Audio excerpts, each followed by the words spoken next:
Hi, I'm Kate Bishop, the Director of Children's and Family Ministry at Shady Grove United Methodist Church here in Short Pump. I'm so glad you're here today. There are many ways to create art and many ways to pray. I especially love combining art and prayer, and one of my favorite ways to be meditative in art is in creating mandalas. A mandala is a sacred circle like this one, with repeating patterns and shapes and colors that start in the center and spiral out.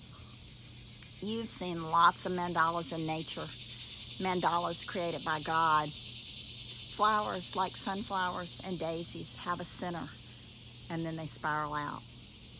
Tree trunks,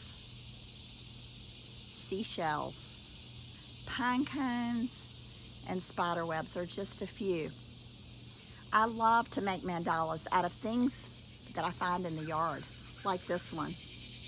When I create a mandala, I am mindful of the presence of God, who has no beginning and no end, like a circle, spiraling out and continuing on and on and on.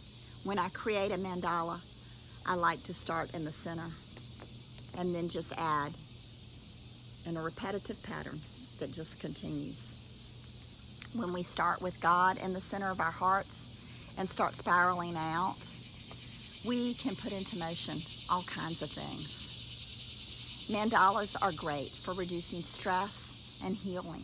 Creating mandalas helps us let go of things that worry us and focus our attention on God, our Creator. Mandalas can help us to feel centered. Creating mandalas is about the process. In fact, Tibetan monks spend several days creating huge mandalas out of colored sand while they pray for healing and peace. Upon completion, they allow the mandala to be blown away in the wind and return to the water or the earth. You can find coloring books with mandalas, and when you take the time to be in the process of coloring, you are taking the time to slow down and be mindful. Stones are another great way to create a mandala. Creating mandalas is like visual journaling.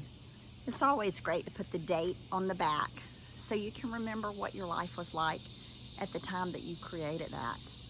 On Tuesdays at Treehouse at the Grove, I lead a live craft. This week, we'll be making scratch art mandalas. I'd love for you to join us. Here's a scratch art mandala that I made using an old CD.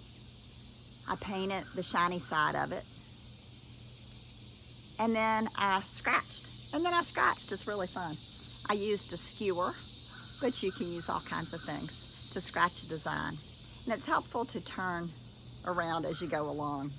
Whether you create mandalas out of coloring books, things in nature, scratch art CD, or stones, taking the time to be in the process of creating mandalas can help us be mindful of the presence of God.